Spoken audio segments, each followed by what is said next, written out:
मैं रोशन तिवारी अपने YouTube channel let's easy to learn पे आप सबों का स्वागत करता हूं।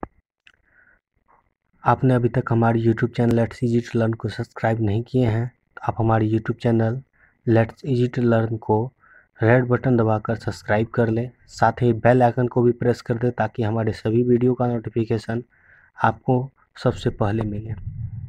आज हम लोग पेज नंबर 68 का क्वेश्चन आंसर देखेंगे। अध्याय 4 कार्बन एवं उसके यौगिक, कक्षा 10 का पहला प्रश्न है, CO2 सूत्र वाले कार्बन डाइऑक्साइड की इलेक्ट्रॉन बिंदु संरचना क्या होगी?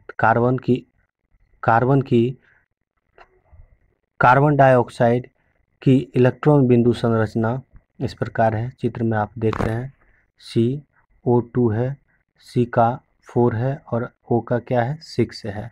इस तरह से ये एक दूसरे से जुड़ा हुआ रहता है। ठीक है, आगे देखिएगा दूसरा प्रश्न इसका।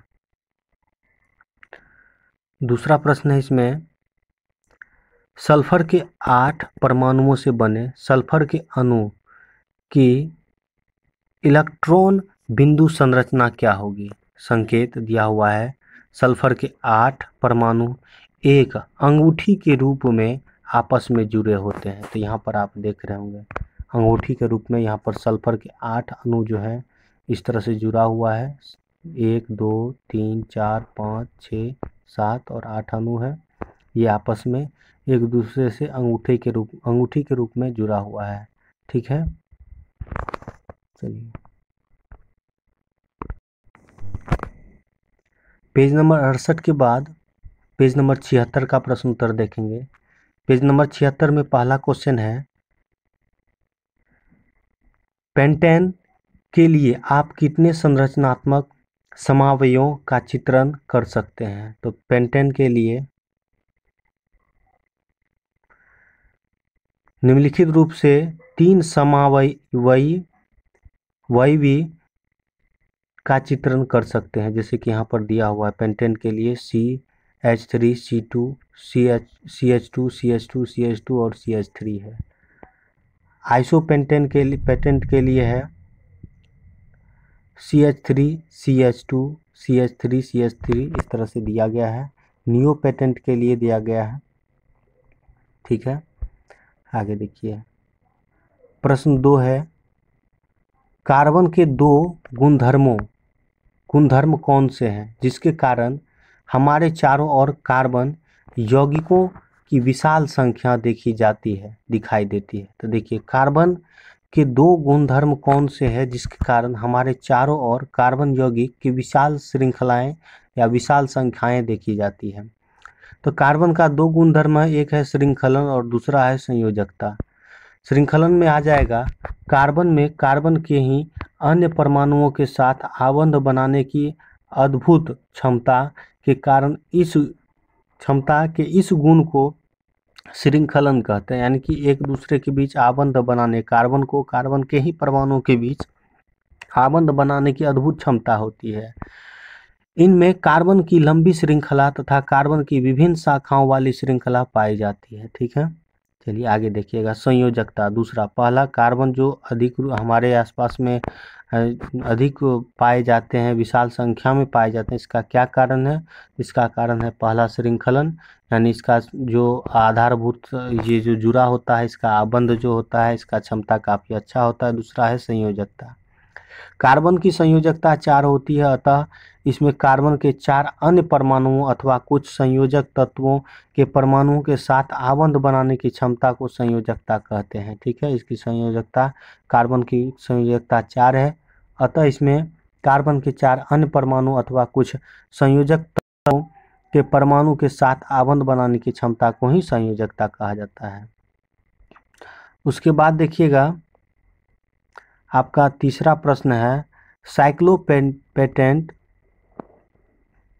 का सूत्र तथा इलेक्ट्रॉनिक बिंदु संरचना क्या होगी? तो साइक्लोपेंटेंट का सूत्र जो है C5H10 होता है। साइक्लोपेंटेंट का इसका जो बिंदु संरचना यहाँ पर दिया गया है C5 है, उसके बाद उस चारों ओर से H जुड़ा हुआ है सब पर, C5 और H10 याद रखिएगा इसका फॉर्मूला साइक्लोपेंटेंट का।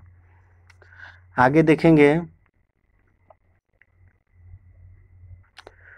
निम्न यौगिकों की संरचनाएं चित्रित कीजिए। तो जैसे एथेनोइक अम्ल है, इसकी संरचना बनाना है तो एथेनोइक अम्ल का संरचना आप देख रहे होंगे, इस प्रकार एथेनोइक अम्ल का संरचना है। दूसरा है ब्रोमोपेटेंट का बनाना है, ब्यूटेनॉन का बनाना है, हेक्सेनॉल का बनाना है। तो इस तरह से आपको चित्र में दिखाया गया है, चित्र से दिखा के आप लोग उतार लीजिएगा, ठीक है।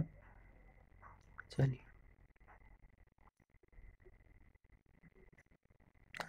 आगे है 5 में, निम्न यौगिकों का नामकरण कीजिए। CH3, CH2 और Br दिया हुआ है तो इसको ब्रोमोएथेन हो जाएगा। इसके बाद है CH2 है और O है तो इसका मेथोनोइक अम्ल हो जाएगा, CH2O हो जाएगा। उसके बाद हेक्साइन अम्ल है तीसरा में, ठीक है। पेज नंबर 76 के बाद पेज नंबर 79 का प्रश्न उत्तर देखेंगे। एथेनॉल से एथेनोइक अम्ल में परिवर्तन को ऑक्सीकरण अभिक्रिया क्यों कहते हैं? तो देखिए, जिन पदार्थों में अन्य पदार्थों को ऑक्सीजन देने की क्षमता होती है, ऐसे पदार्थों को ऑक्सीकरण कारक कहते हैं। निम्नलिखित अभिक्रिया में अल्कोहल को कार्बोक्सिलस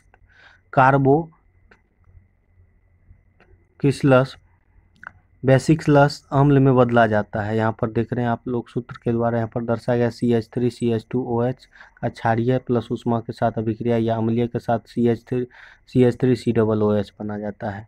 उपरोक्त अभिक्रिया में अल्काइन KMNO4 ऑक्सीजन प्रदान करने का कार्य करते हैं। इस अभिक्रिया में CH3 CH2OH ऑक्सीजन से अभिक्रिया करके CH3 COOH बनाता है, इसलिए इस अभिक्रिया को ऑक्सीकरण अभिक्रिया कहा जाता है, ठीक है। चलिए आगे आपका प्रश्न 2, ऑक्सीजन तथा एथाइन के मिश्रण का दहन वेल्डिंग के लिए किया जाता है। ऑक्सीजन तथा एथाइन के मिश्रण का दहन वेल्डिंग करवाया जाता है उसमें किया जाता है।